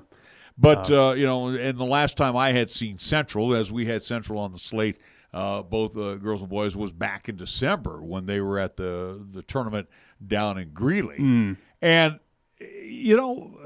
I said this. And we had Central on the slate, and again, where we had, we'll address this right now, where, again, we had, the at least other station in town cover that same game, or at least had it. They had a feed. They had a feed to them, but again, we do not coordinate with them, nor should we have to regarding our contests. Our schedule at the beginning of the season has been set in stone by me, where we do it in a rotation where we see Central, East, and South. Now this season, due to the fact of whether we've been obligated on the road with or at least with LCCC basketball, where again we've been, where we had that trip from Riverton to Sheridan, where we missed a Friday, where we couldn't come back, so we had to cancel an East game because of that. Right. We've canceled a few other East games due to the fact of lack of bodies or again weather. So it's not that we slighted East; it's just that we've had more due to circumstances beyond our control. We've had more Central and South than we've had East, but again, that's not on purpose. No, and we'll have East coming up here Friday night. East and South over East and South, and then we'll have wrapping up the season, the regular season. Fingers crossed, East and Central there at Story again that Friday. We'll see with Region 9 tournament, or at least that first round, where again games can be played on that Friday or Saturday. So we will see what the schedule will be. Last year was thankfully enough on a Saturday at the rack with LCCC women's basketball, but again that can change. That is dictated, I do believe, between both at least coaches and also to the Region 9 at least officials. Again, and we'll worry about that, but we should be able to have East Central 2 coming up on Friday. So again, no disrespect to the East Thunderbirds and Lady Thunderbirds. It's just the way scheduling was. It was Central's rotation as of I have it, East, South, Central. And again, too, we cover all 3 schools. We don't just slight any of the schools. Yeah. I mean, look at football this year. How many East games do we have in football? I made it so that I think we gave Central 1 extra game, but East and South and Central all came away with about 3 contests here on KRAE, and again, Central, I think, had 1 more. And, I recall years ago where it was like, well, you guys are playing too many East games or you're playing too many Central games. We try to balance it out, and it just sometimes the way the scheduling comes out. Anyway, so nobody was on East at Gillette on Friday night, where both the Lady Thunderbirds and the T-Birds won. They won pretty handily, too. We were at Thunder Basin, where, let's be real honest, and let's throw our cards on the table right now. The Lady Bolts are the number one team in Class 4A. I think that's where I don't know how people had Central. On the polls today, I think I had Thunder Basin at number 1, East 2, and Central 3. So, or no, I think I bumped Central down to 2, East to 3, because again, Central holds the time. Yeah, holds over East. But I don't know how you guys overlooked Thunder Basin as because they have they haven't really been tested though. And again, you look at that Northeast quadrant where. Again, Sheridan, at least the Lady Bronx, they're not doing too hot. Campbell County Lady Camels not doing too hot. Natrona County Lady Phillies, they had a good non-conference start out of it, but they've kind of shown that they're a little mortal right now. So again, Thunder Basin really hasn't been tested compared to where Central has seen some pretty good talent and again only had 1 loss on the season and took down a very talented East team that's seen some good talent in the non-conference and done well in the regular season. So that's why Central was that number 1 team. They deserve to be that number 1 team, albeit this past Friday up there in Thunder Basin, the Lady Bolts basically said, sorry, no, they are not. The Thunder Basin Lady Bolts right now, they are the defending state champions. The championship's going to go through there. I'm sorry. That's a scary thing. I was very impressed with them. And you also got the regional tournament at Thunder Basin. Yeah, and again, we know how tough it is up there in Gillette, whether it's at Campbell County or now Thunder Basin. Now having that ability to host it there at that confine or at least at Bolt Gymnasium. Well, and again, too, until somebody figures a way to control that Salome kid as well as the Jersey Taylor young lady. Yeah. Nobody had an answer for either one of them in either game. Let's be honest, in both contests that we had, it was both blowout victories, whether it was for Thunder Basin or Cheyenne Central, which we'll get on the boys' side. But Thunder Basin, they made Central look silly. The Central Lady Indians were awful. Yeah. Bottom line, they had a rough one. They were their own worst enemy. Yeah, they missed.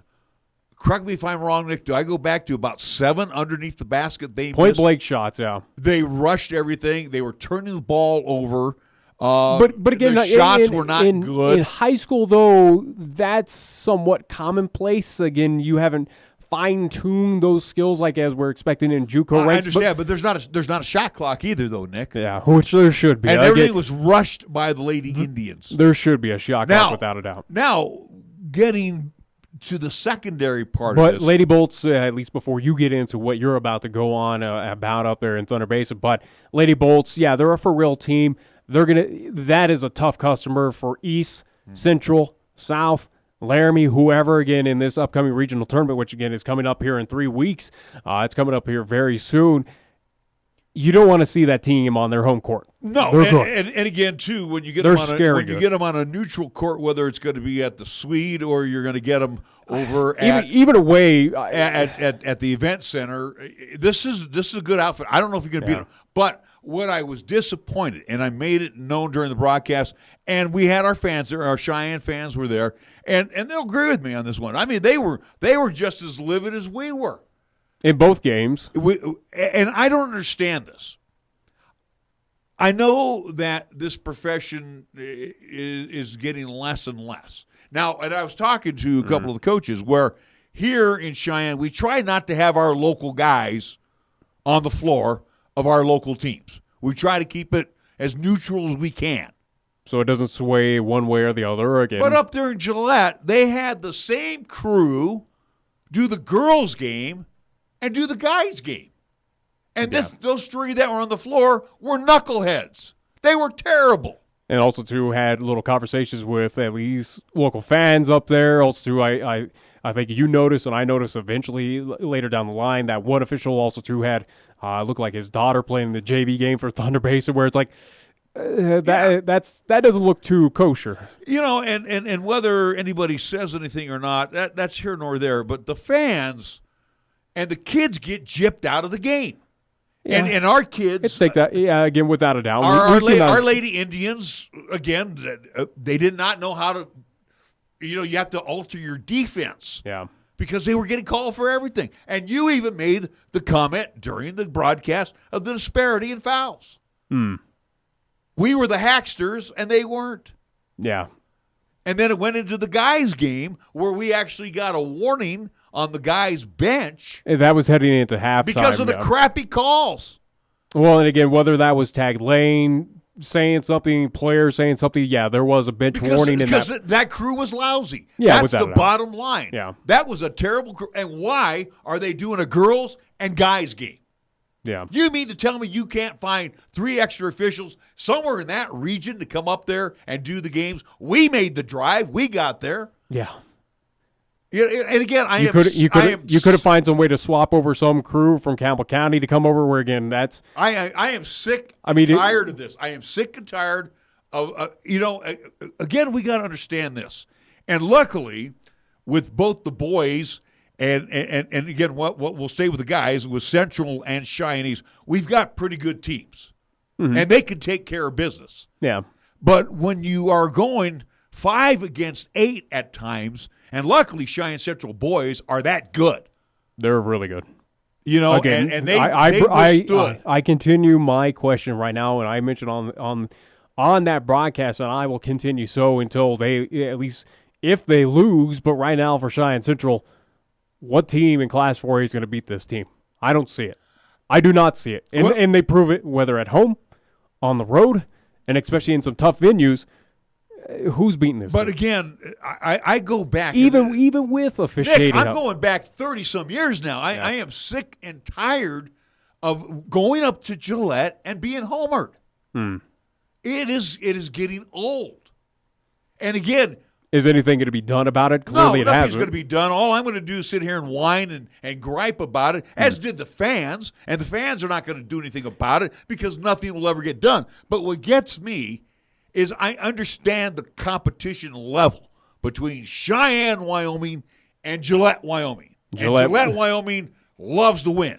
They need to win. They got nothing else. But the thing is, to go up there, and again, the 3 blind mice that were on the floor for the girls' game, and then you bring them out for the guys' game. And now think about this. The guys move faster.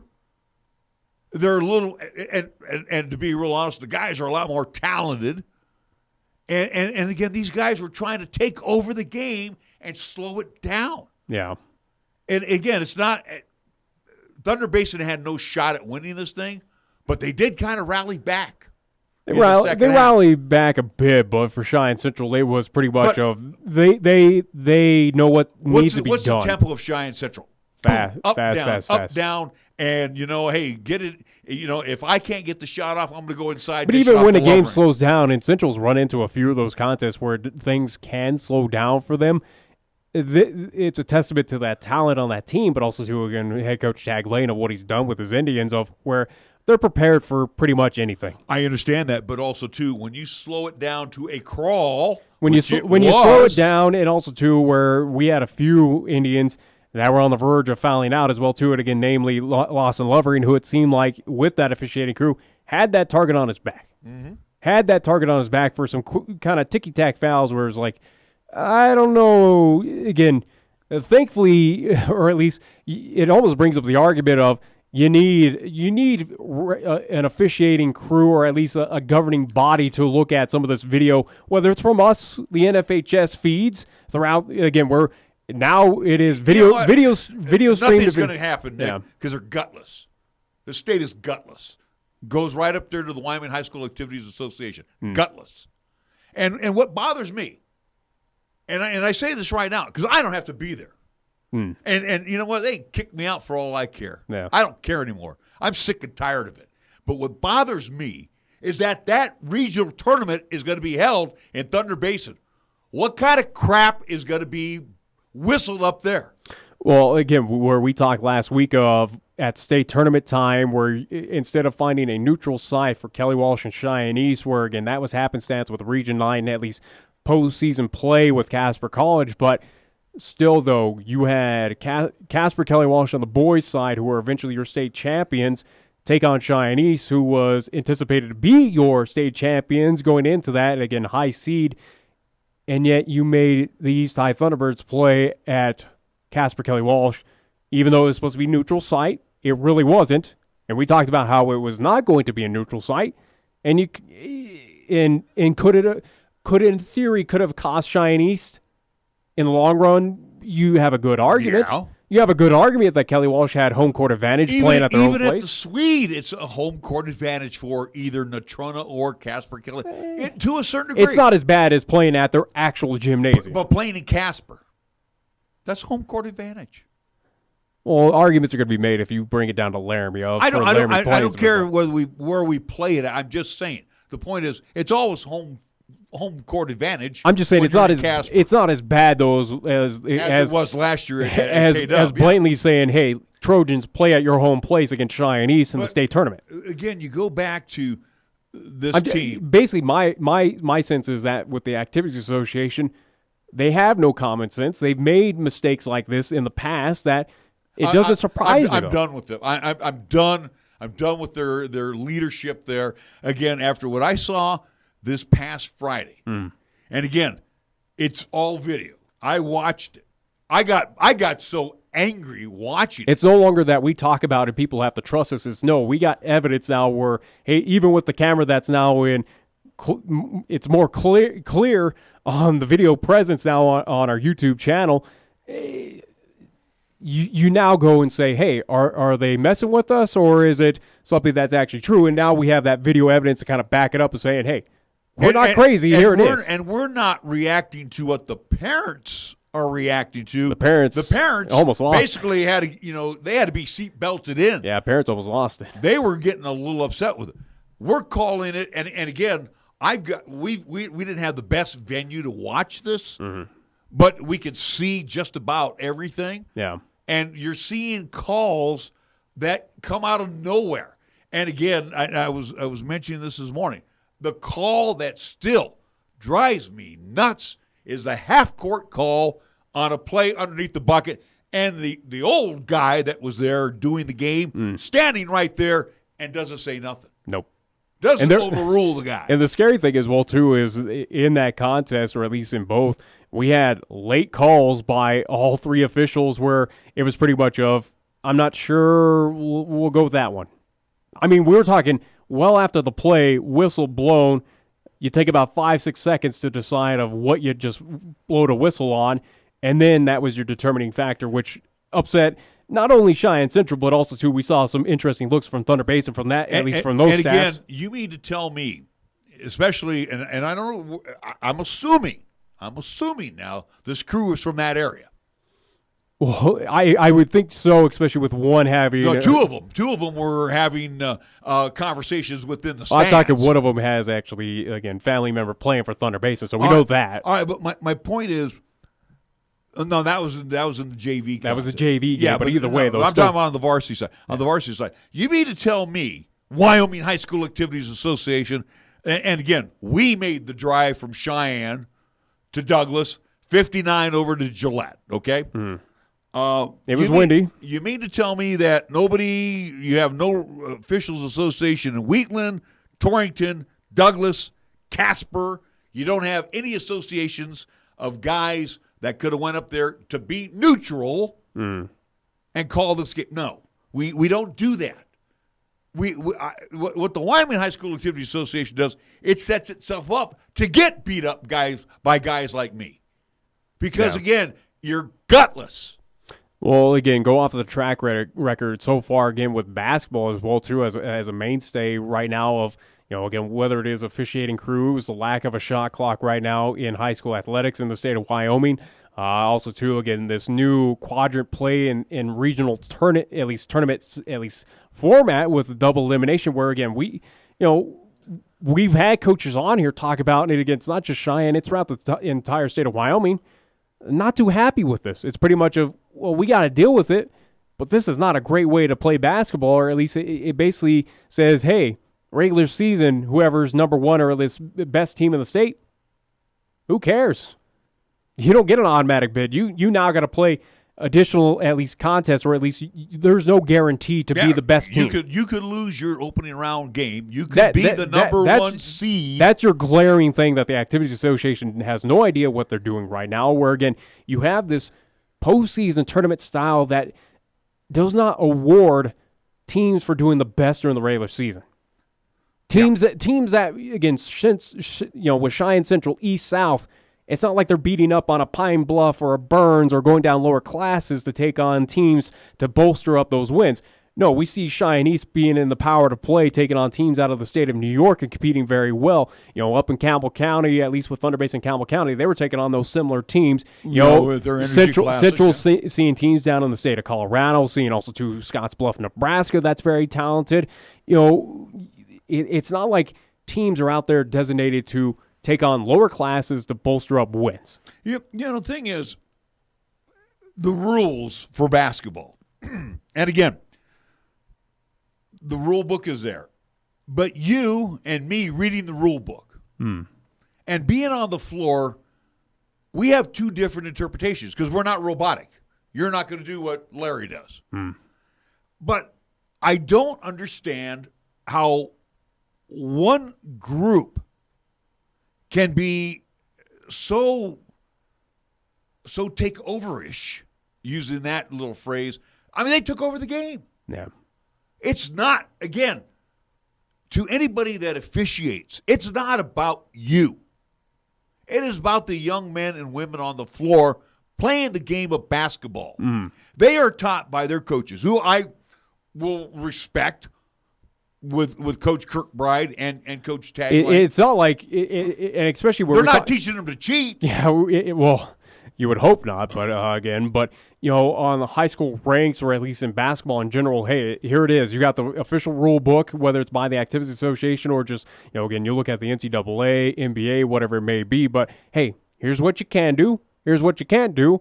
And I would assume that every school, or at least every head coach on boys and girls throughout the Class 4A, Class 3A, 2A, throughout the entire state of Wyoming, looked over those exact same rules and said, hey, player A, player B, player C, look at this. You can't do this. You can do this.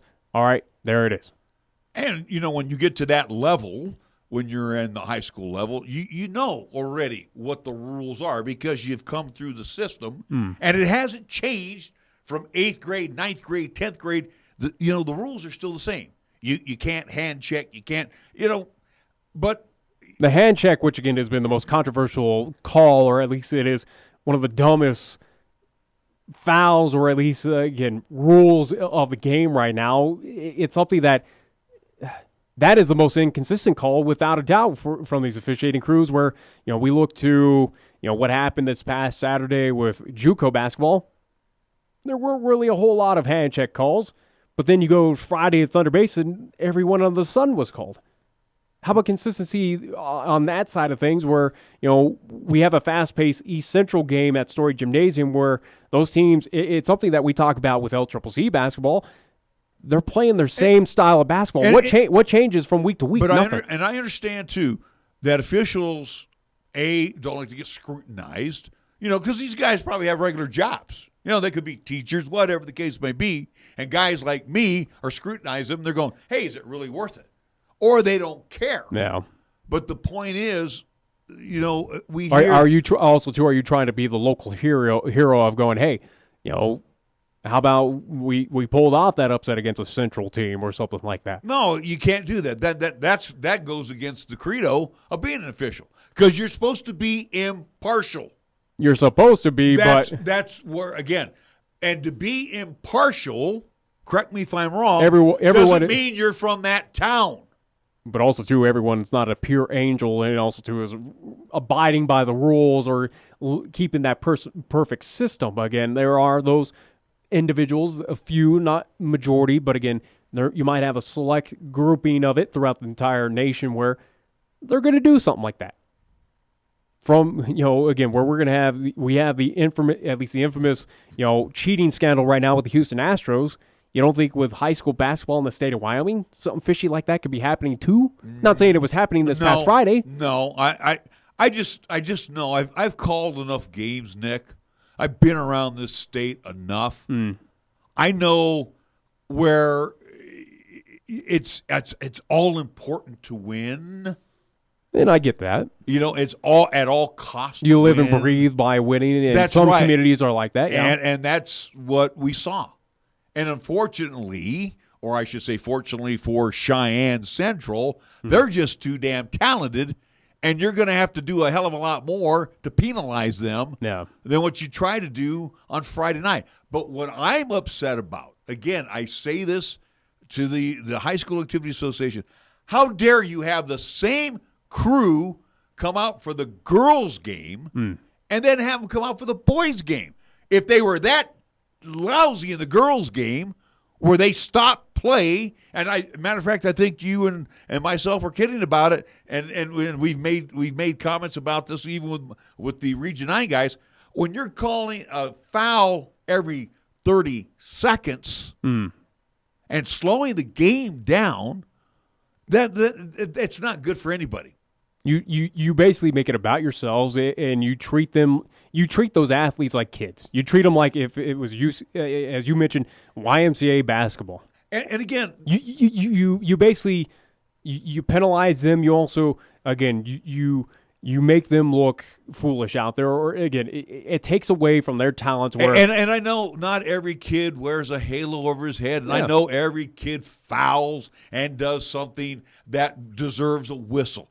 I understand that, but again, when you're making calls, when you're well out of position, I got a major hang-up about that. And then I've got a major hang-up when you are calling way too many. Because, correct me if I'm wrong, in that one game with the girls, there was two guys, the dark-haired guy and the old fart.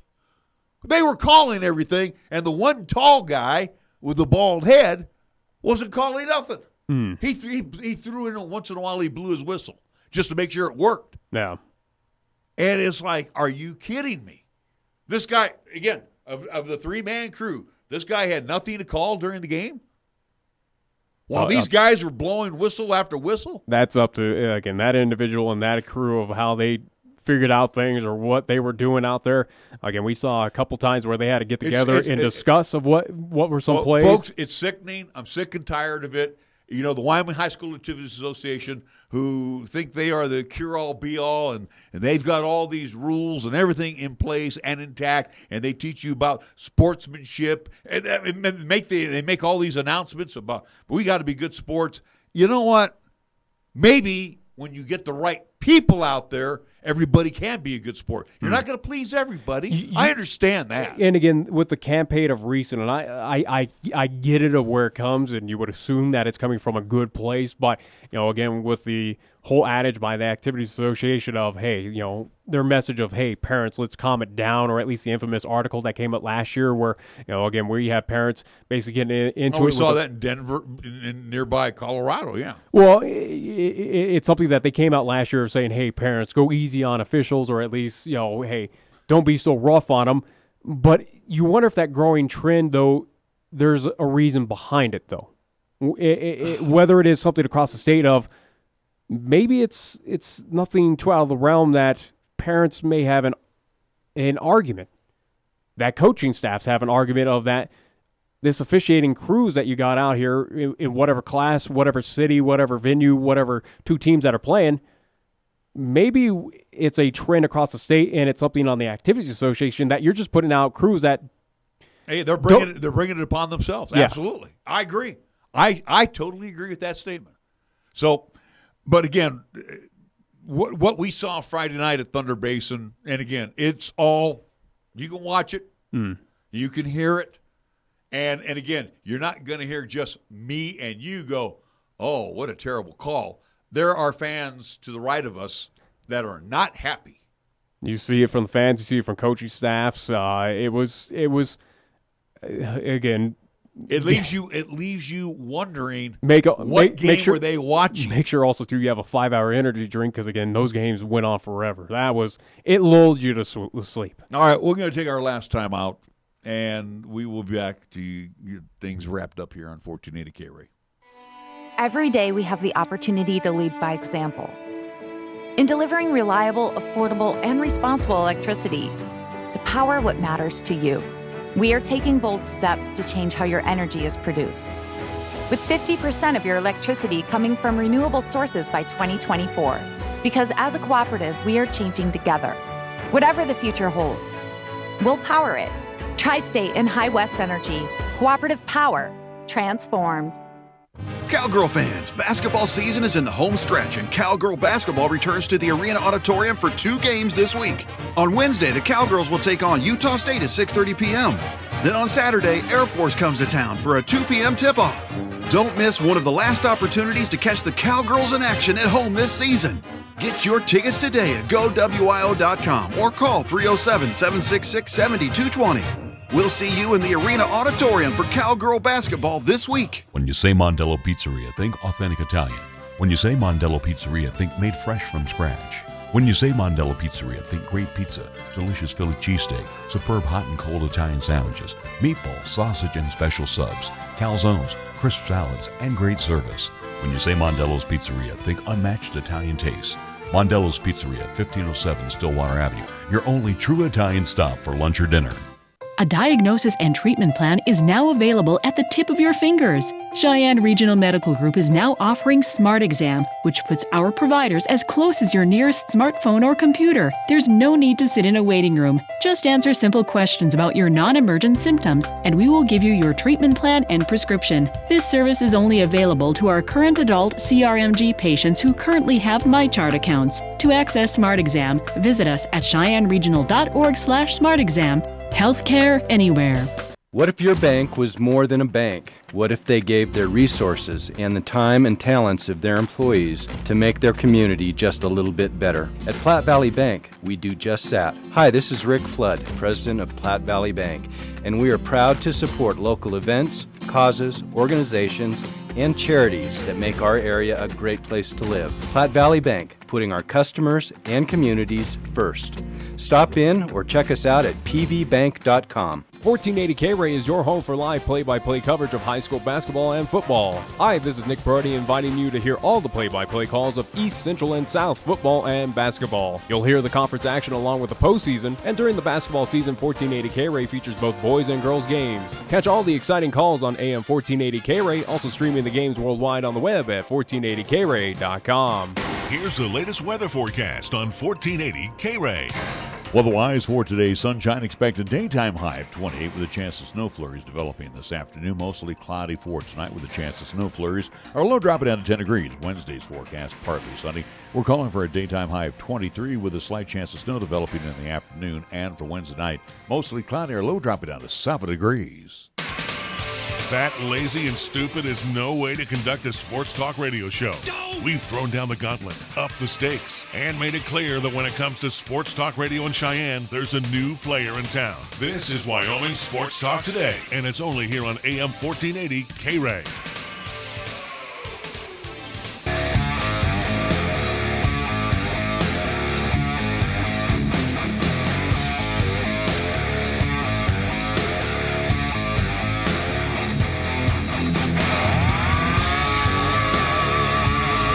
We're back on Wyoming Sports Talk today. A couple of notes. Well, actually, one other note here. Ryan Newman involved in just a horrific crash yesterday at the Daytona 500. You were giving me the latest update that, again, he's still serious condition, but not life-threatening. Well, that was what came out about 14, 15 hours ago by statement from NASCAR and everything, but at least it sounded like of recent news. I think a couple of hours ago it was mentioned on social media that by reliable sources that Ryan Newman was awake and also talking, so at least he is, aware of where he's at and everything. So again, hopefully he's able to pull through. But again, after seeing that wreck and just it was a fiery crash to end the Daytona 500. Situation that for Ryan Newman, it's good to see that he is awake, he is talking, that it wasn't life serious of just how bad that wreck was. So again, it was kind of a sour note to Daytona 500. That was the overtime edition due to the fact of the weather delay, I do believe, over the weekend. So rain. Yeah, the rain out on Friday, Sunday. All right, real quick here, Giants in the news. Now they're going to honor their 2010 World Series team this year. Mm-hmm. One guy that will not be invited is one Aubrey Huff. And that's not surprising. He was a very instrumental piece to the Giants. He was kind of that clubhouse leader for that team. Again, how he rallied the team. He was that veteran leadership. And to Huff's, I don't want to call it defense, but he's been very. He's vocal. He's very vocal. He's very vocal and very controversial. And he's a a Second Amendment gun rights guy. He's a pro-Trump guy. He's a pro-Trump guy, and we're talking San Francisco, where the Bay Area is not really your leader trying to impeach his favorite guy. So yeah, so they're not seeing eye to eye. So basically, the Giants did not invite Aubrey Huff to that particular celebration. Doesn't surprise me on the fact of a PR move again, where that fan base might have soured a bit on Aubrey due to the fact of what he's been saying of recently on social media, which again is a lot of it has been controversial. Where I think he had one tweet about a month ago saying, "Hey, Bernie Sanders got," and this is just me ad-libbing it, but it was a situation of, "Hey, Bernie Sanders, if he's elected, thankfully I have my guns with me." Yeah, that's basically what he said, and some of the stuff. That's taking conservatism to the extreme. Was it Aubrey Huff trolling online? Possibility. Is it him speaking truth? Who knows? Again, the context is the biggest thing on social media. Where is it a joke? Is he being for real? Yeah, can't really tell because again, you can't tell that emotion on black and white wording on Twitter. But other than that, though. Not a surprising move. Anticipated that by the Giants to basically say, hey, we're going to go without you, Aubrey Huff. Right. We've seen other ball clubs do that before of, hey, controversial figure, don't want you here, bye-bye. Leave it alone. Finally, Dusty Baker, very concerned as the Houston Astros skipper about, the bounties this year. I think there's a Vegas odds of over-under 82 games this year of that we'll see a Houston player be hit by a pitch. And when they play the Dodgers, if they get that opportunity to play the Dodgers. I would anticipate at least one bench clearing brawl. I think Houston is going to get their share this year. Matter of fact, they're already being heckled by fans during batting practice at spring training. Yeah, I saw a few of those videos. The Houston Astros right now, they anticipate that. Again, they're going to get trolled. They're going to get heckled throughout this entire MLB season. We know that. And they deserve it. They absolutely deserve it. Oh, yeah, they absolutely deserve it. This is a team as well, too, as looking at preseason predictions for the Houston Astros. They're anticipated to be winning the AL West, being one of the top teams once again in the American League. And also, too, they are anticipated to return to the World Series. So we'll see what happens. Will those still be true, or will the trolling, the heckling from fans, from players for how tough this season may be for the Houston Astros, will it be different for this team?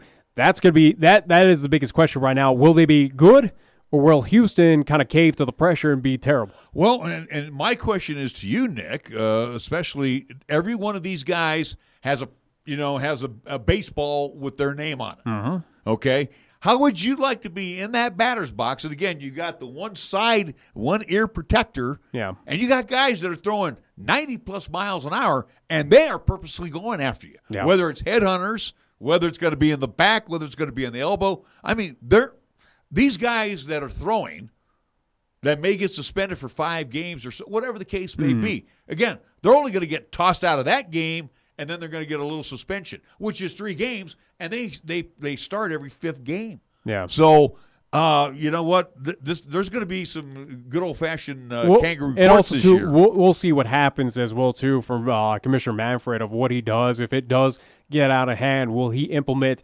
stronger suspensions, or will he kind of enact a temporary rule of, hey, you're not doing this against the Astros, let them play baseball and move on? But what if one accidentally slips? Yeah. Yeah. How do you justify getting rid of? I don't know. It's going to be interesting to watch.